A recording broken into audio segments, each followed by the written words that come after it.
"I saved this seat for you," said the lonely wheelchair girl to the single dad CEO, Millionaire, at the cafe.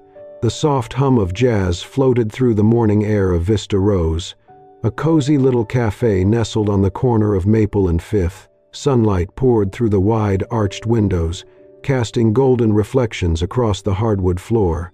Outside, the world was wrapped in the pale hush of early winter, but inside, the warmth felt almost like spring. Lena Carter, dressed in a cream-colored sweater and a soft wool scarf, sat alone at a corner table near the window. Her long, golden hair was loosely tied, strands catching the light as she reached forward, trying to retrieve a spoon that had slipped off the edge of her table. She leaned carefully, but the rear wheel of her chair caught on a slight gap in the floorboard. The chair jolted. In an instant, she felt herself tipping forward. Her breath caught in her chest. Then a firm, steady hand gripped the back of her wheelchair, halting its fall with precise strength. "Whoa, careful." The voice was calm, deep, and warm. Lena looked up, startled but grateful. Standing above her was a tall man in a dark charcoal overcoat. His dark brown hair was neatly combed back, his eyes focused on her with quiet concern. Beside him stood a little girl, no more than 6 years old, with wild brown curls and a pink knit hat. She clutched a slightly worn teddy bear to her chest. "Thank you. That was close," Lena said, letting out a small breath. Her hand remained on the armrest of her chair, steadying herself. The man crouched down slightly, examining the wheel. "No problem. I think this bolt is a little loose here," he muttered, rotating the wheel gently with one hand while tightening the side bolt using his thumbnail. Lena blinked, surprised. "You seem to know your way around wheelchairs." He gave a modest shrug and gestured toward the girl beside him. "Not exactly, but I've had to fix a few doll strollers lately. Kind of the same mechanics." Lena laughed, her posture relaxing. It was a genuine sound, soft but real. The little girl looked up at her father, then at Lena. After a moment, she tugged his coat gently. "Daddy," she whispered, "can we sit here?" The man looked at Lena, an unspoken question in his expression. Polite, uncertain, waiting. Lena glanced at the other chair at her table, then back at the girl's wide eyes and the man's calm, kind face. She tilted her head slightly, a playful smile forming. "I saved this seat for you." The man raised an eyebrow, clearly surprised. Lena smiled wider and added, "Not you specifically. Just someone kind enough to notice when a girl's about to tip over." For a beat, silence. Then he chuckled, the tension in his shoulders easing as he nodded. "Well then, we're honored." He pulled the chair out for Emily and helped her up, setting the teddy bear on the table. Then he took the seat across from Lena. The three of them sat together as if it had always been that way. Lena reached for her coffee, hiding a small smile behind the rim of the cup. The cafe around them buzzed on quietly, but their little corner near the window felt almost like a pause in time. A beginning, disguised as a coincidence. It was a gray Saturday afternoon, and the local grocery store was buzzing with weekend shoppers. Rain clouds loomed low in the sky, threatening to burst, casting a bluish tint over the aisles lit by rows of fluorescent bulbs. Daniel pushed a small cart slowly through the store, occasionally stopping when Emily pointed at a shelf, her small hand clutching the list she'd written in purple crayon. "Flour, sugar, chocolate chips," she read carefully. "We're gonna make cookies, remember?" Daniel smiled. "Of course. Chef Emily always keeps me on track." They turned into the frozen food section, where things were slightly more chaotic. A cooler had apparently malfunctioned earlier, and a few crates were stacked to the side while employees reorganized. Shoppers hurried through, avoiding the clutter. As they navigated the narrow space, Daniel slowed. He saw someone he recognized, Lena. She was sitting in her wheelchair, stopped in front of the frozen dinners section, but she wasn't shopping. She was speaking gently to an elderly woman who stood next to her, confused and visibly distressed. The woman, dressed in a neat beige coat with her purse hanging loosely from her shoulder, stared at the food behind the glass. Her lips moved, repeating something quietly. I already chose. Or did I? I chose. No, wait. A store employee nearby looked over and whispered to another, "She's back again. Poor thing never remembers what she came for." Most shoppers skirted around them, some sighing impatiently. But Lena didn't move. She stayed. Daniel and Emily stopped a few feet away, watching. Lena leaned slightly toward the woman, her voice calm and kind. "Are you looking for the chicken bites, ma'am? I think I saw you pick them out earlier," she said. "You told me it's what you and your grandson usually eat on Saturdays, remember?" The woman blinked, her brows furrowing, and then her expression cleared, just slightly. Yes, Saturday, chicken bites, that's right," Lena smiled. "You've got a good memory. Saturdays are for chicken bites, of course." Then Lena turned her head toward the young employee, lowering her voice just enough. "Would you mind helping her wrap up one small portion? And maybe call her emergency contact, just to check in, but gently, please." The employee hesitated, then nodded. Back to the woman, Lena said with warmth in her voice. "I forget things too sometimes. That's why I keep notes in my pocket. Today I forgot to write one. But we figured it out together, didn't we?" The old woman reached out and took Lena's hand, squeezing it with surprising strength. Her face softened into a grateful smile. Daniel stood still, hands on the cart, unable to look away. It was such a simple scene. No shouting, no drama, no applause, but something about it quieted the space around them. Next to him, Emily leaned in and whispered, "She doesn't have to yell, but everyone listens to her." Daniel nodded slowly, his gaze fixed on Lena. For the first time, he wasn't seeing a woman in a wheelchair. He was seeing someone who had learned the art of gentleness in a loud, impatient world. As Lena began to wheel herself away toward the checkout area, Emily let go of the cart and skipped ahead. "Miss Lena," she called cheerfully. "You again?" Lena paused, surprised, then laughed.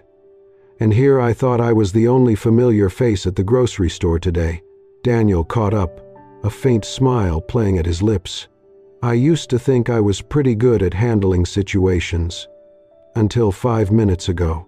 Lena chuckled. "That wasn't anything special. Sometimes sitting down just helps you see things from the right perspective, like what someone else might have forgotten." Daniel didn't reply, but her words stayed with him. As they walked back to the car later, Emily babbled about cookie dough and drawing Lena a thank you card. But Daniel remained quiet, his thoughts circling. He had seen something that afternoon that he didn't know how to name. A woman who couldn't stand had helped someone else stand tall, and in doing so, had made something inside him want to rise too. The snow had started to fall softly that morning, dusting the sidewalks in a quiet hush. Vista Rose Café, with its tall windows and warm lighting, glowed like a postcard in the pale light of winter. Daniel arrived earlier than usual, with intention, not routine. He held the cafe door open for Emily, who skipped inside, her boots making soft thuds on the wood floor. She immediately spotted her favorite table. "She's here, Daddy," she whispered with a smile, pointing. Lena sat by the window, her pale cream scarf draped loosely over her shoulders, blonde hair catching the soft morning light. She looked peaceful, not waiting, but still present, like someone who knew how to be exactly where she was. When she looked up and saw them, her expression lit up with genuine warmth. "Back again?" she asked. Daniel nodded, pulling out a chair. "We figured this seat might still be saved for us." Lena smiled, the memory flickering in her eyes. "Only for those who know how to catch falling spoons." Emily giggled and set up her sketch pad, already lost in her little world of colors. Daniel and Lena sat across from each other.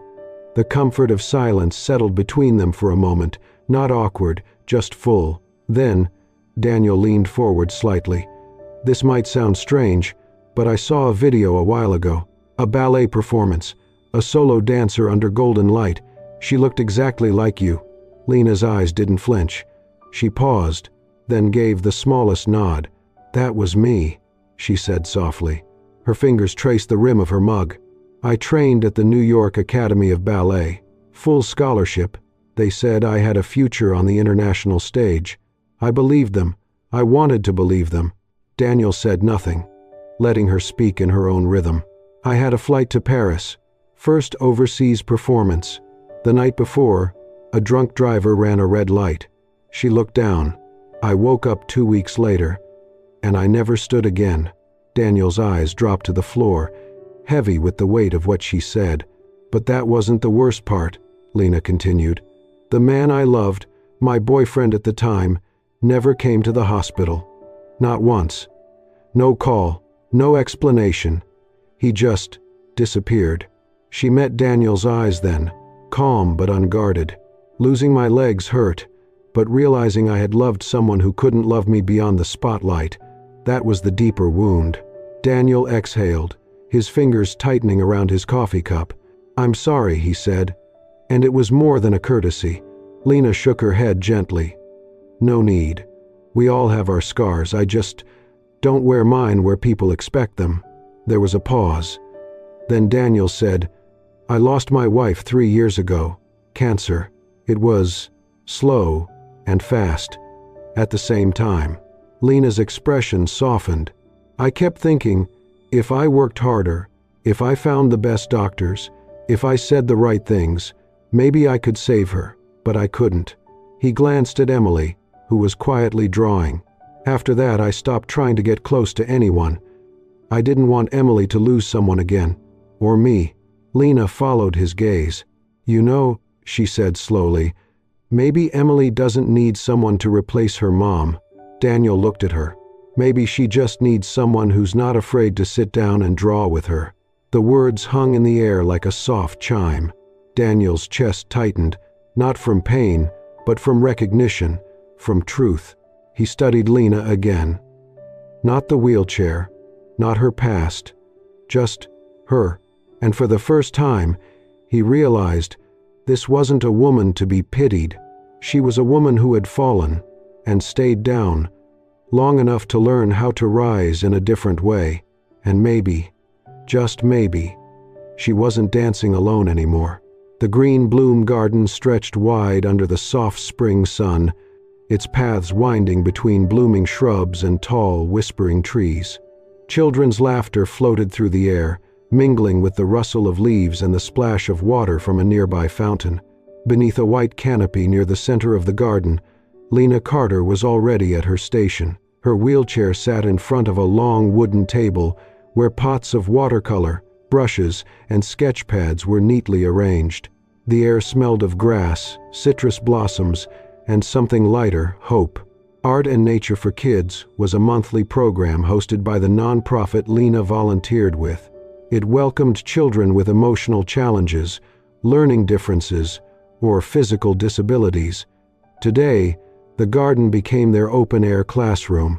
Lena's hair was pulled into a low ponytail, soft wisps brushing her cheeks.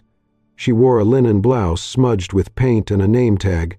Lena, volunteer artist. She was mixing green for a little boy when a familiar voice called out, "Miss Lena." She turned just in time to see Emily running toward her, arms wide. "You're here too?" Emily grinned. Lena opened her arms and caught her in a hug. "Of course. I needed a painting partner today, remember?" Daniel followed behind, a little out of breath from chasing Emily. He paused when he saw Lena, not in a cafe, not passing by, but here, rooted in something. Lena leaned to Emily. "Ready to see what the trees want to tell us today?" Emily giggled. "Trees can talk? Only to people who really listen." Lena handed her a brush and led her to a bench by the wildflowers. Around them, children began to sketch. But Lena didn't teach like others. She invited. "Don't just paint what you see. Paint what you feel," she said. "What is this tree doing? Whispering? Dancing? Taking a nap?" Emily studied a tall oak, then began painting. When she turned her paper around, it showed a tree with wide, sweeping arms. In the center, a small figure in a wheelchair sat surrounded by leaves like a hug. Lena didn't speak. She just smiled. "And what color is your heart today?" Emily mixed purple and white. This is the color I feel when I miss my mom. Lena nodded. Then it's a very brave color. From a distance, Daniel watched. His hands were in his coat pockets, but his heart wasn't. Since his wife passed, Emily hadn't opened up like this. She had drawn before, but never herself, never her feelings. And Lena didn't correct her, didn't push. She simply stayed beside her. When the children hung their finished paintings on a string line between two trees, Lena carefully clipped Emily's in the center. She added a small note below. This one speaks softly, but it speaks true. Daniel felt something tighten in his chest. He didn't know how to name it, only that in trying so hard to protect Emily, he'd forgotten what healing looked like. It looked like this. When the session ended, Emily tugged Lena's hand. Can we take a photo? Like a real art team? Lena nodded. Daniel stepped forward to take the picture. As he lifted the phone, Emily called out, "Daddy, maybe Miss Lena can live with us, so we can paint every day."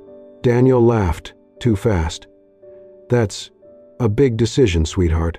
But as he looked through the lens and saw Lena smiling beside Emily, both glowing under the filtered garden light, his smile changed. It softened. It faded into something deeper. Worry. Not because he didn't want it, because he did. And that scared him. On the drive home, Emily hummed quietly in the back seat. Daniel focused on the road, silent. He glanced at the passenger seat, the seat that once held his wife. Now, it was empty again. But not because there was no one who belonged there. He wasn't angry with Lena. He didn't doubt her goodness. He just didn't know if his heart, or Emily's, could survive one more goodbye. The house smelled like cinnamon and vanilla. Sunlight spilled through the kitchen windows of Daniel's home, catching bits of flour floating in the air like snowflakes. Emily stood on a step stool, sleeves rolled up, cheeks dusted with flour. She clutched a mixing spoon with fierce determination. Lena sat nearby at the edge of the kitchen island in her wheelchair, watching with quiet amusement. She placed a worn, wooden watercolor box on the table and slid it toward Emily. "This belonged to a younger version of me," she said softly. "I used to paint dreams I was too afraid to say aloud." Emily opened the box like it held treasure. Inside were pigments, some cracked, some nearly gone, all clearly loved. Daniel glanced over. "That's very generous of you." Lena smiled, eyes still on Emily. "It's time someone else used them to dream." The kitchen filled with laughter and clatter.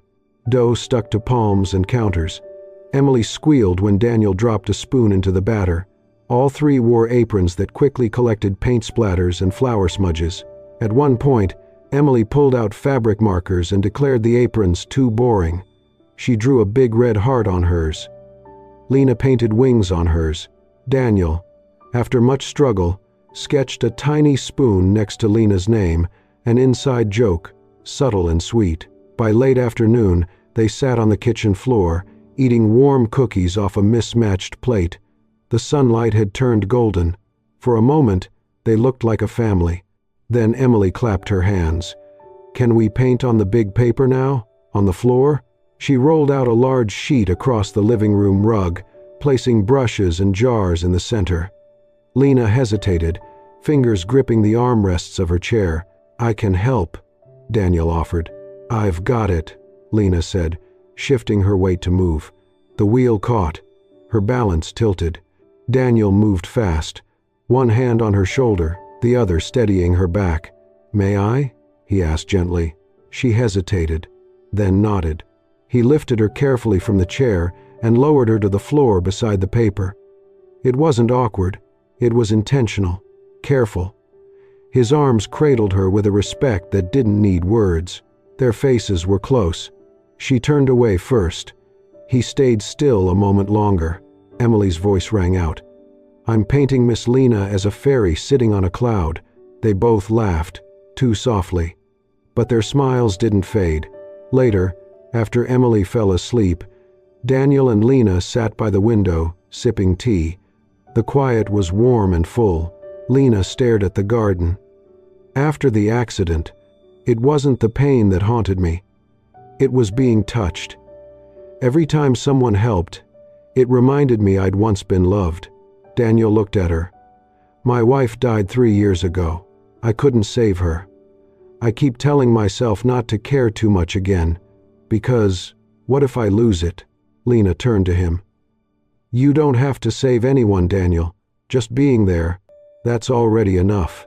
Their eyes met.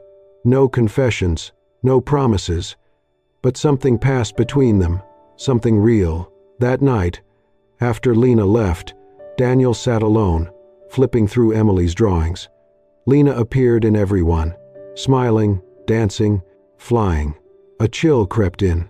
What if Lena disappeared too? What if she became someone else Emily loved and lost? No, he couldn't let that happen. It was safer to step back now. Over the next week, Daniel withdrew. He canceled coffee meetups, saying he was busy. He dodged Emily's questions about seeing Lena again. Lena noticed, but didn't ask. She simply stopped calling. One afternoon, she came by to return a book Emily had lent her. No one was home. She left it on the step. As she rolled away, she didn't cry. Her face was calm, but her voice was low when she whispered to herself, "A girl who once learned to dance on her toes can also learn to leave without making a sound," and so she did.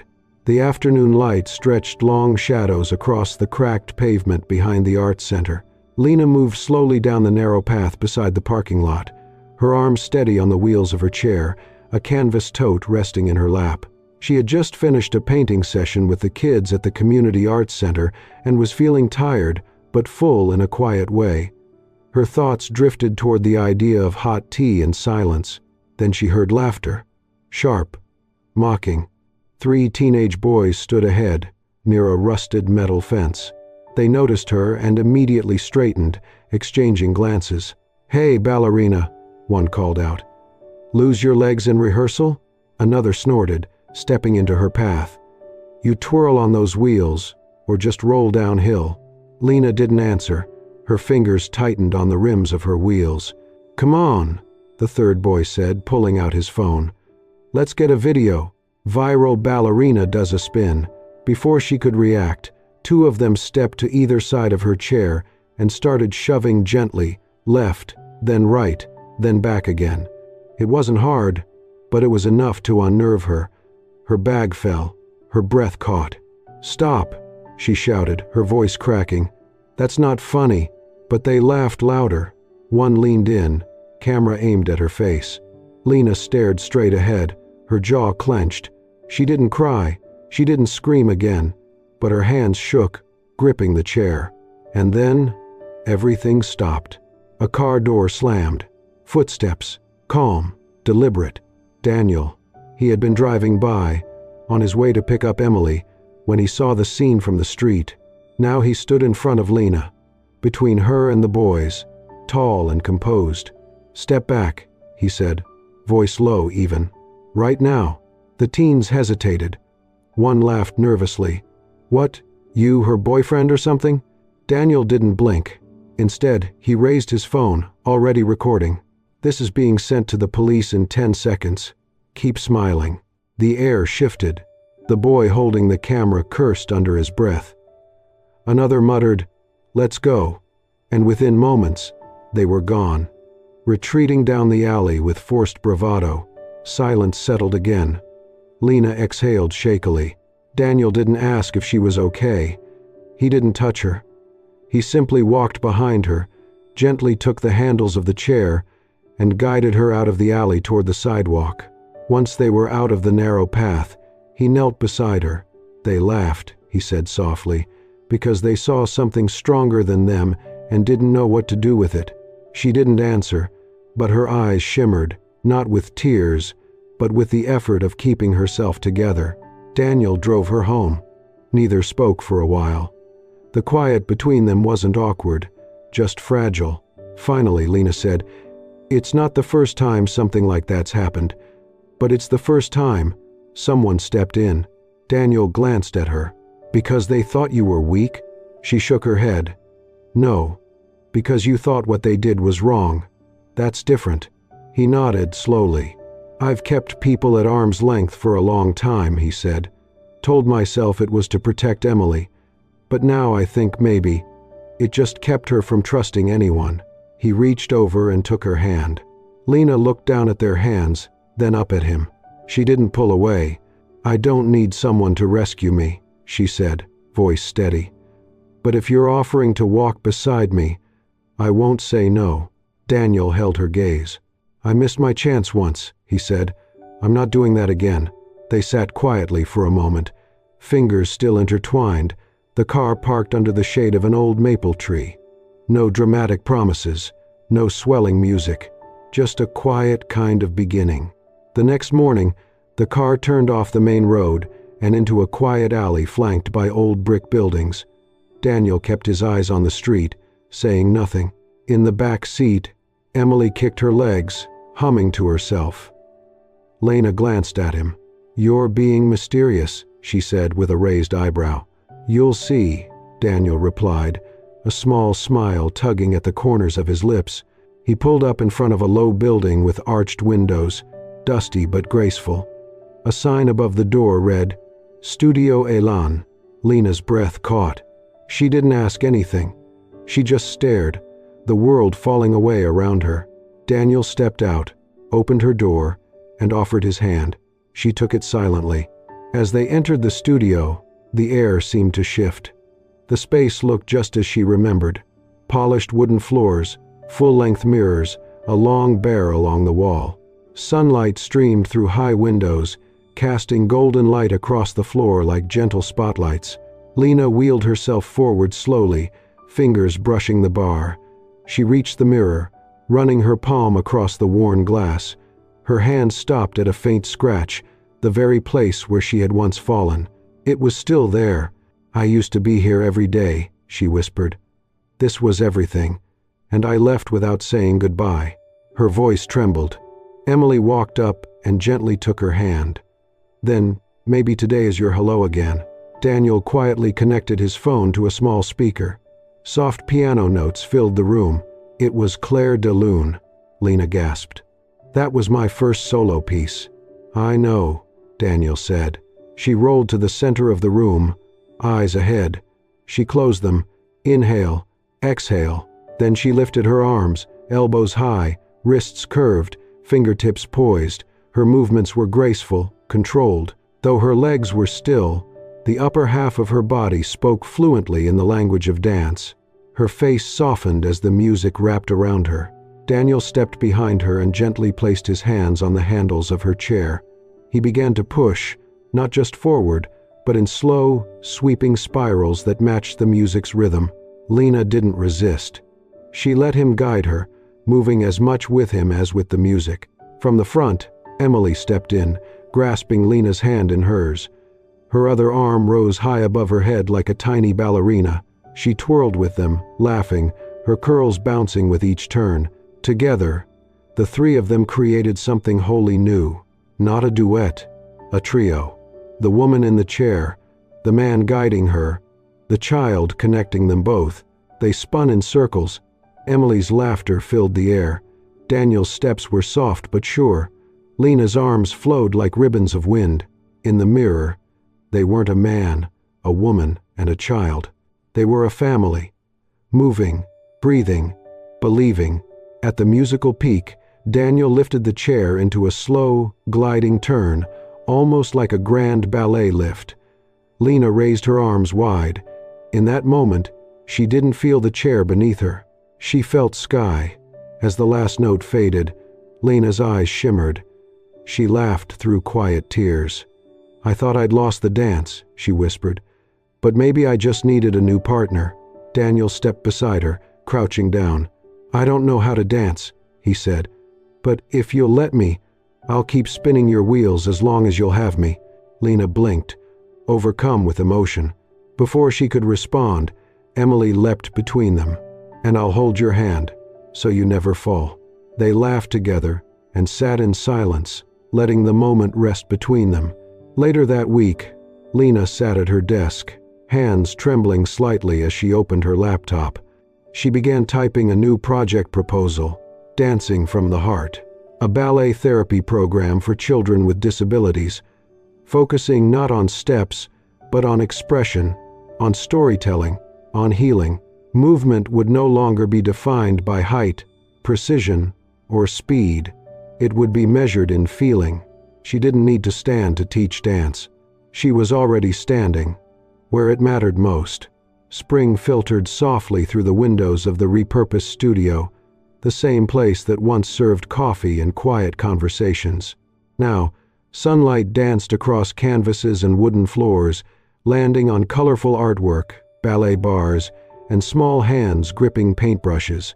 Above the door hung a new sign in gold, "Dancing from the Heart." Inside, Lena sat in her wheelchair at the front of the class. Her golden hair was tied back in a soft twist. A light pink blouse softened her posture. Her eyes were calm, her voice patient. Around her sat 7 children of varying abilities, some in wheelchairs, some with braces, a few cross-legged on mats. None pitied her. They simply listened. Emily stood beside her in a tiny apron that read, "Assistant in Training." She handed out cups of water, straightened brushes, and gave little high fives. Daniel stood in the back, clipboard in hand. Unofficially, he ran everything behind the scenes: finances, scheduling, and fixing squeaky wheels. He didn't say much. He didn't need to. On one wall hung framed photos, students mid-spin, bright paintings, and one quiet centerpiece: Lena, Daniel, and Emily. No captions, no labels, just together. One afternoon, during class, a red-haired girl raised her hand. "Miss Lena, if I try really hard, will I be able to walk again?" The room went still. Lena opened her mouth to answer the way she always had. "It's not about walking, it's about how you feel." But she stopped. She looked at her hands, then turned to the wall. Leaning quietly, there were 2 lightweight walking crutches, ones no one had seen her use. Lena took a breath and stood, not fast, not flawless, but firm.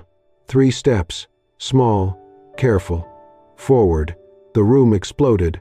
Clapping, gasps. One child cried. Emily ran forward. "You did it."